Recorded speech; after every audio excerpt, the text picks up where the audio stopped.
What's up, y'all? American Preacher here, outside the Viking Stadium. On the Viking ship replica. In front of me is the stadium, open doors. I'm here to share the story of the Norse. And all the Norse were converted to Christianity. Unlike my tribal ancestors, I am part Norse, so to hear the full story, I came up here today to share the gospel. Outside the Viking Stadium, I went to Hope Church, just down the road from the stadium. And I talked with a pastor named Steve, who has German ancestry and also Norse ancestry like myself. And I was sharing with him about how the Norse were converted to Christianity. The Germans, after Arminius led the rebellion against Rome and 3 legions in the Teutoburg forest, they conquered 3 whole legions and 20,000 Roman soldiers died in the Teutoburg forest.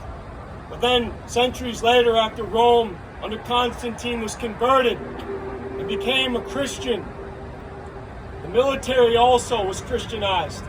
And when they went back into Germany, my people, my German ancestors, were forced to convert, to be baptized or beheaded. They chopped down our sacred trees, and they forced the Germans to become Christians through the sword. It was not so the Norse. The Norsemen were mighty. The Vikings were a mighty clan.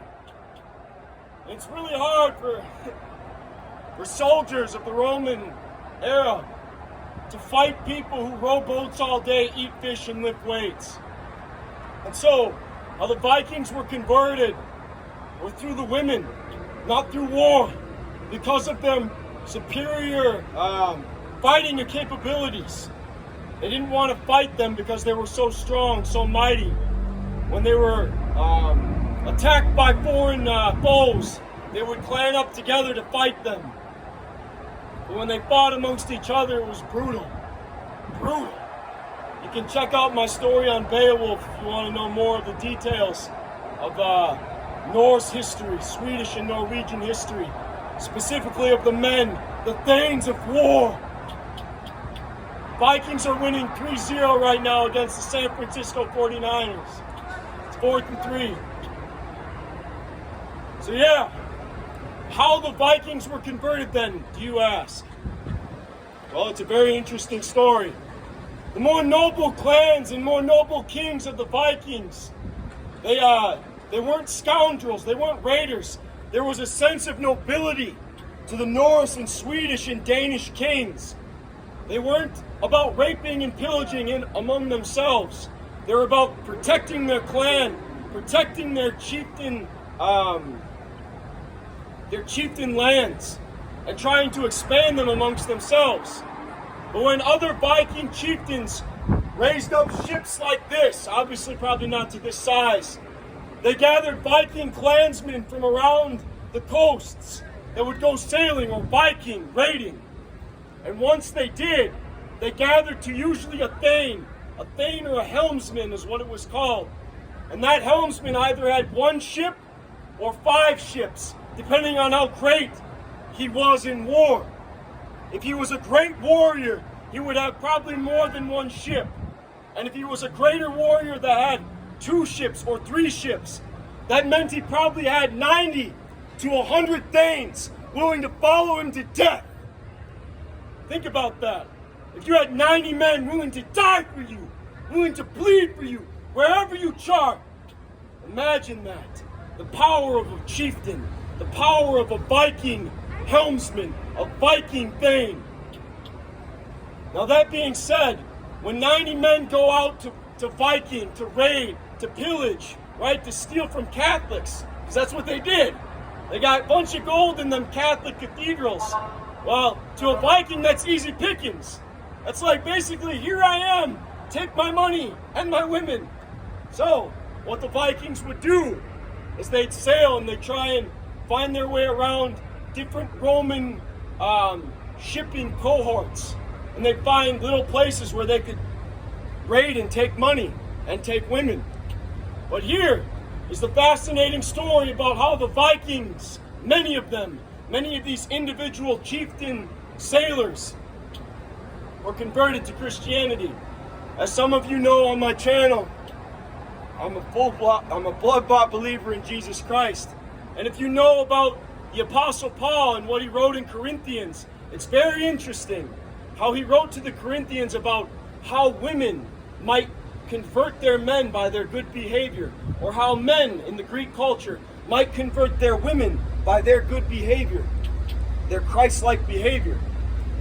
There's two things you can take a woman from, but you can't take from her.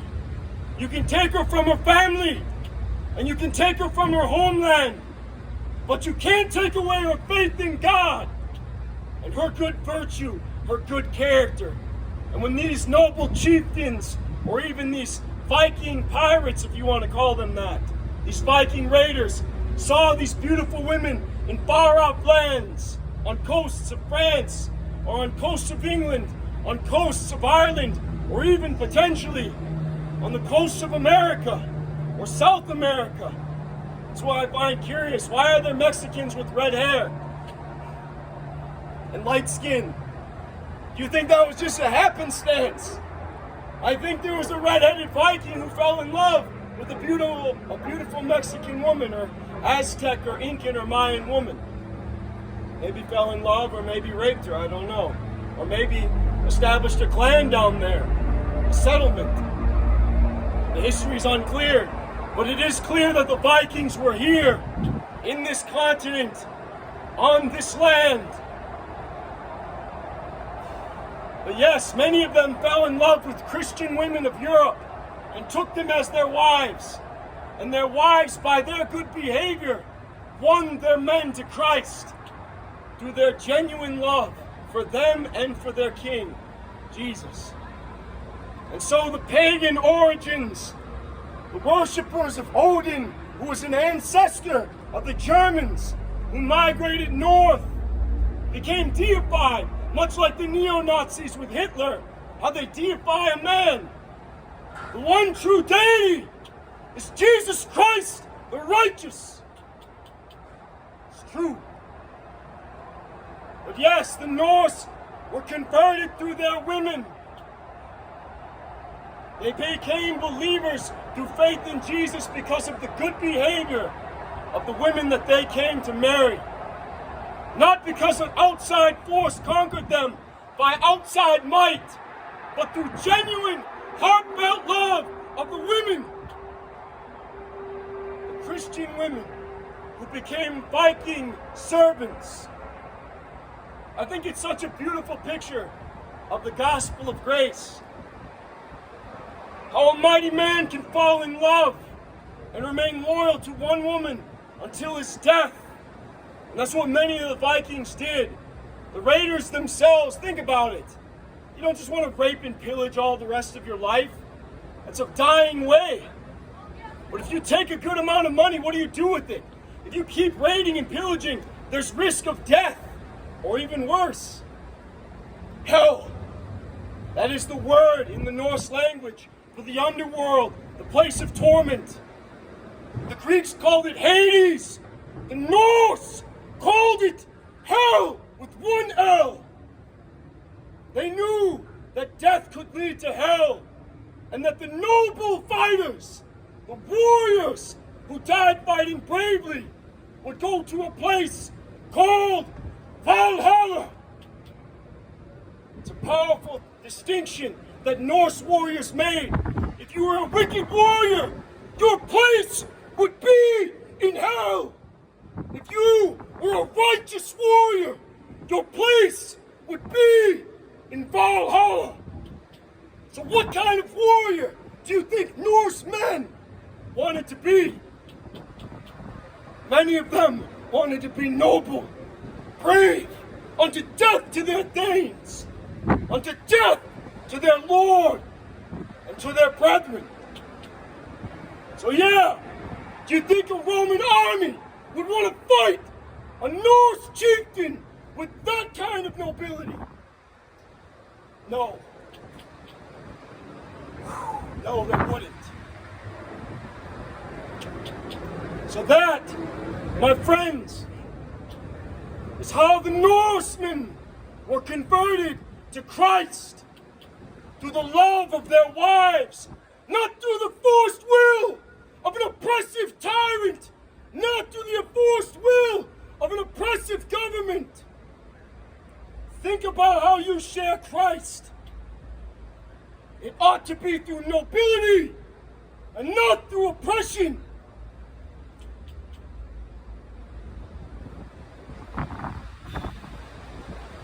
Oh, there do I see my father. Oh, there do I see my mother and my sisters and my brothers. Oh, there do I see the line of my people. Back to the beginning. Lo, they do call to me. They bid me take my place among them in the halls of Valhalla, where the brave may live forever. That was their Viking prayer. Not that they would take place in hell, but in Valhalla. The Vikings had a noble sense of the afterlife. They were a noble clan. And how they came to Christ wasn't through forced will, but by the love of their women who they fell in love with when they went out raiding. That's it. God bless you. Thank you for your support, your patronage, and Skol Vikings! Skol!